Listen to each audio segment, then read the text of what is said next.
treat. Wholesome B. Mitch. Today we got a special guest, Ed Dave, in the building. Entrepreneur, father, mentor, a great community figure. It's great to have him. Welcome. Yeah, for sure. You already know it's good to be here. Absolutely, absolutely. So, main occupation is running a barber shop, right? Master barber. Yeah. How did you get into barbership? That's a good question. So, growing up, my pops, he cut our hair. He wasn't professional. Yeah.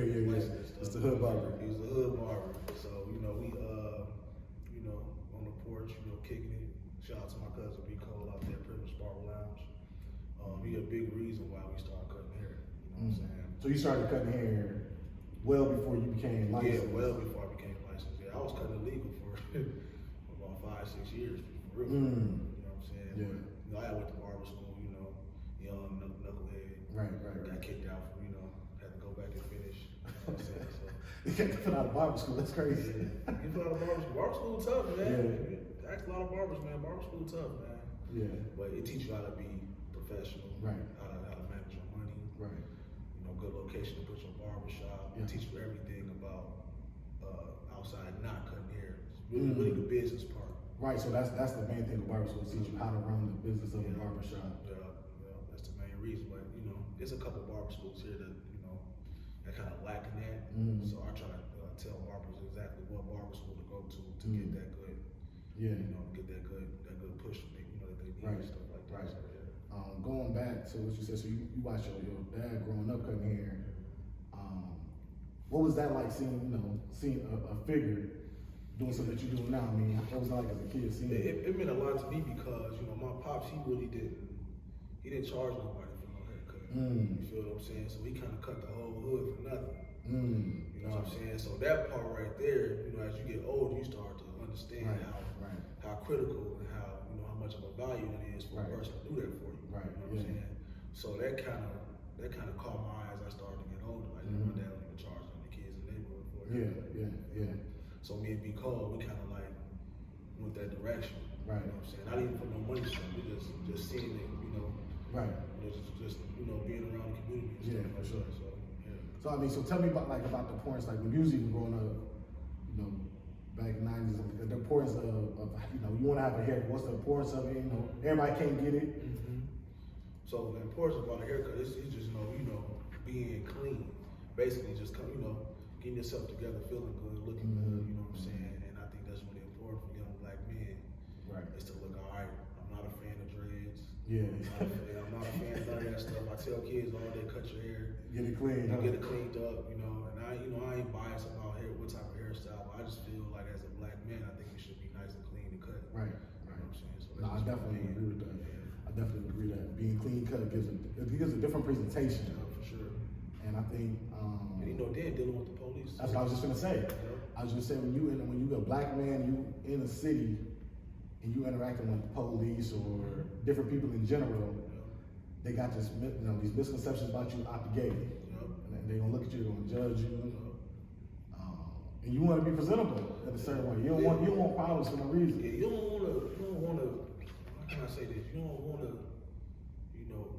be what's the word I'm looking for? You don't wanna be profiled, man. Yeah. Especially everything that's going on right now. You know what I'm saying? And I don't like that. Yeah. It's sad to say that, but it's really like that out there. Oh, absolutely. So absolutely. I mean, we all been through it. One thing I always tell, just when I'm coaching stuff like that, young men, I always tell them, like, everybody I know that's my age group has stories of times where they profile tons of times. Like, it's just a regular thing. And even though you don't want it to be like that, it's just the reality.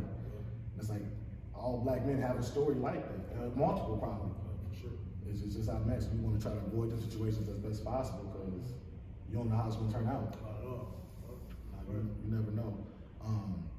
So fast forward, so you got into barber school like when? I went to barber school in 2012. 2012? But you was cutting before then.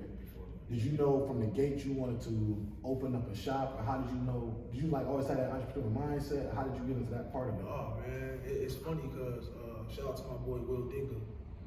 Dinga was the one who was telling me man, open up your own barbershop. He was telling me that from the jump, and I kind of was telling him no, I'm cool. I'm just gonna go ahead and just cut, get my little money, man. Right.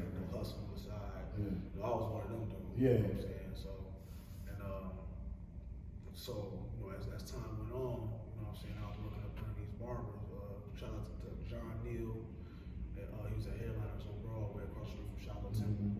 And then B. Cole out there in St. Paul, you know what I'm saying? Anthony Chapman out there in St. Paul. These some guys that I seen running a barbershop the right way. You feel what I'm saying? And I seen the value in it as far as like rubbing elbows with people. Young men coming in looking for somewhere to be, looking for somewhere to hang out. And then, you know, just being there to take care of your family. You know what I'm saying? So them three things was the main reason why I was like, you know what, I'm gonna open up a barbershop right in the heart of Minneapolis and just see how I go. You know what I'm saying? Right. So seeing them and just kind of. So what was that turning point though? So like you in there, you cut in. Yeah. What was like that eye opening boom? And all right. So the turning point was I really didn't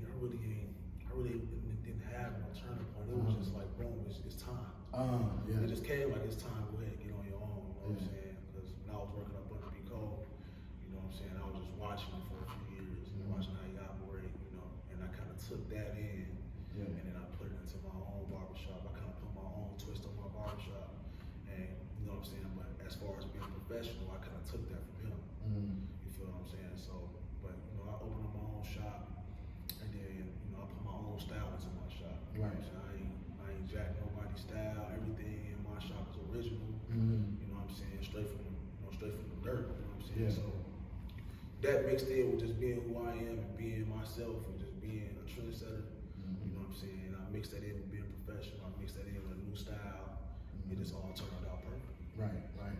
Was it ever like when you dealing with like the people that was like kind of a mentor to you, stuff like that? Like did they embrace you opening your own shop because of Shout out to OA, Officer Adams at North High School. Shout out to Kale. It was a lot of people, man, that was like, man, you finna do it? I'm like, yeah. And they was like, man, whatever you need, just let me know. You know what I'm saying? There wasn't no money stuff like that. Just a support. Right. People like, man, listen, bro, you should, you know, give me their opinions and stuff about where I should be at in the city. You know what I'm saying? I'm a north sider, so I kind of want to do it over north. You know what I'm saying? But that's where I'm from. But you know what I'm saying? You know what's going on over there. I kind of want to, put nobody in no danger and no stuff like that. But me personally, if I was by myself, I'd do it. Yeah. But since I'm owning stuff and people who's working for me, I got to be in the same area. Right. So, you know, that's when I was like, boom, Uptown's a perfect